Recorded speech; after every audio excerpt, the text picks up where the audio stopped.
the Great was a giant of the ancient world. A powerful king, he ruled the land of Judea for over 30 years. His legacy includes fine architecture and impressive engineering.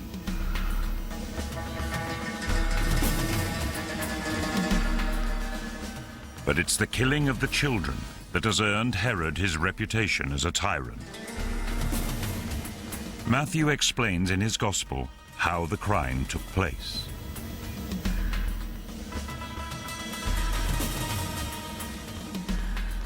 Travelers from the east journeyed to King Herod's palace in Jerusalem. Matthew calls them wise men. They had seen a star, a sign that a new king of the Jews had been born.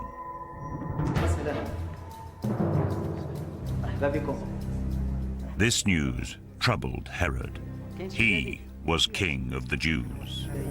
Herod's high priest warned him of a prophecy that a king would be born in the town of Bethlehem. Herod asked the wise men to return and tell him where the child was.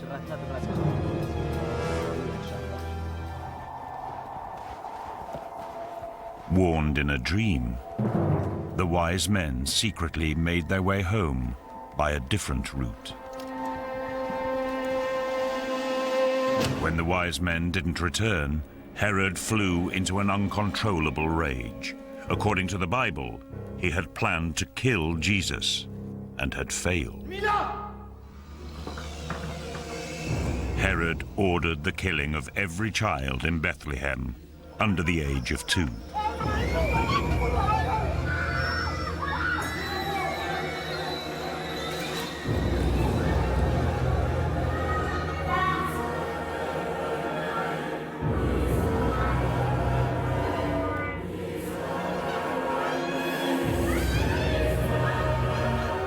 But there was at least one boy who escaped.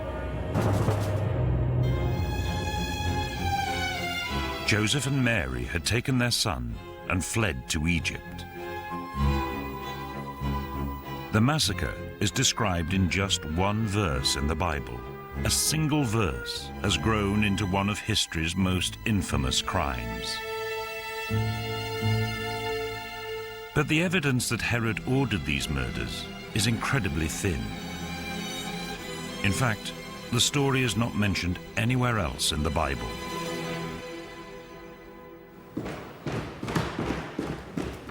In researching Herod's life, historian Peter Richardson has checked for any references to a mass murder of children. I think it is important that even within the New Testament, only Matthew tells the story, and Luke, who tells of other incidents surrounding the birth of Jesus, told from a quite different point of view, in fact, in Luke. Luke knows nothing of this incident. Luke isn't the only writer who fails to mention the massacre. No other records of it have been found.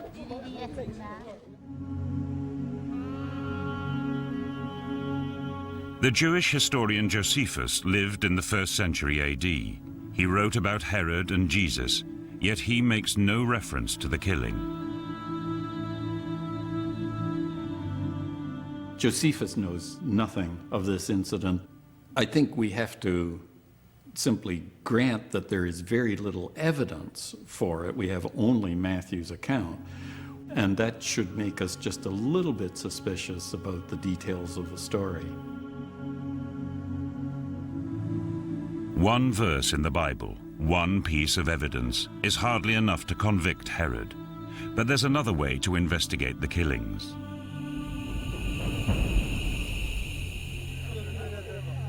By focusing on Herod himself rather than the historical records, it may be possible to establish if he had the motive and the capability for the crime. Josephus wrote in detail about Herod's actions and even his feelings. He got much of his information from Nicholas of Damascus, Herod's prime minister and court historian. With such rich source material, modern psychology can shed light on Herod's character and personality.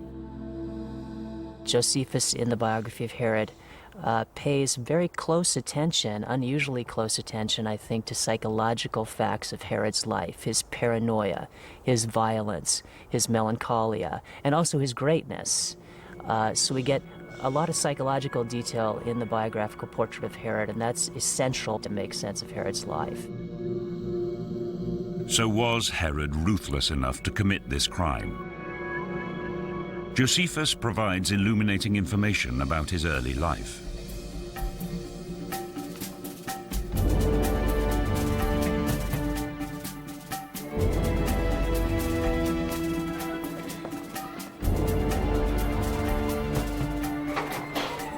Herod's father was Prime Minister of Judea, a Roman province at the time, and a close friend of Julius Caesar. His mother was an Arab princess from Petra, in present-day Jordan.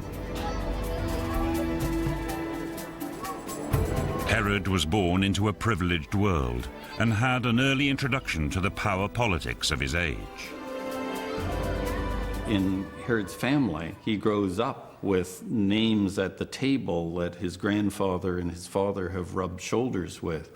Pompey, Julius Caesar, Mark Antony, Octavian, Cleopatra, Brutus, Cassius. All of the great names are names right at the table.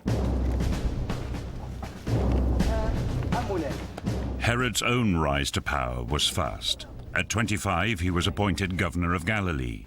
He married a woman called Doris, and they had a son. His life and career were taking off.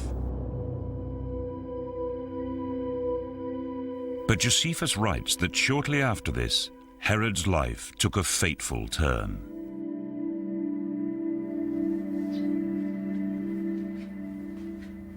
Returning from a successful military campaign, he was made a tantalizing offer. Betrothal to a beautiful teenage girl who was of Jewish royal blood, Princess Mariamne. Mariamne represented a golden opportunity for Herod. She was from the royal family most Jews regarded as the rightful rulers of Judea. Marrying her would be a powerful alliance for Herod. There was just one problem. He already had a wife and son.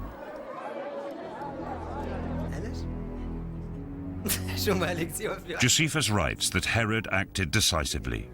He banished Doris and their 3-year-old son. He went ahead with the betrothal and married Mariamne. The Romans clearly saw Herod as a man after their own hearts. 5 years later, they named him King of the Jews. He wants what he wants. Nothing's going to stand in the way of what he wants. He's going to get what he wants. He's very single-minded in that respect. Herod was ambitious and unscrupulous, but that's hardly grounds enough to condemn him as a child killer.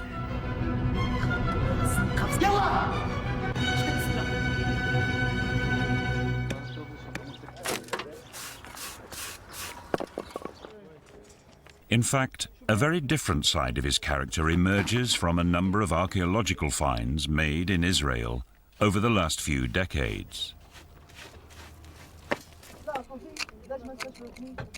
They reveal a king with sophisticated tastes, whose legacy as a great builder belies his reputation as a murderer. Guys, it's breakfast time.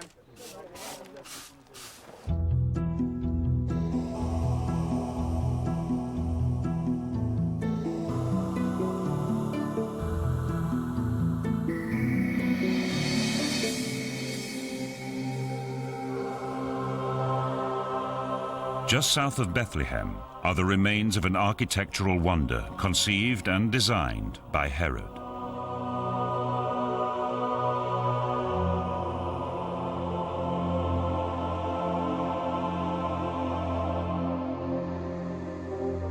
It's Herodium, a desert palace built by Herod, which, according to archaeologists,